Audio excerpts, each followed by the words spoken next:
To access the air filter, first open the hood. The air filter is located here. Pop off the wire. Disconnect the sensor by pressing the back tab down and pulling backwards. Use a flathead screwdriver to loosen the air hose clamp. Pull the air hose back to disengage it with the filter housing.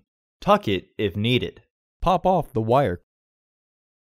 Remove the screws using a T25 Torx driver.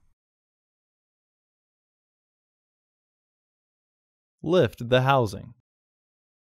Remove the old filter and clean out the excess debris in the housing. Insert your new filter into the housing. Reinstall the housing.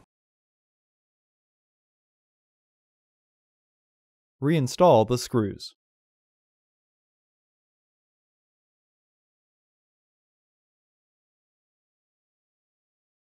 Reinstall the wire.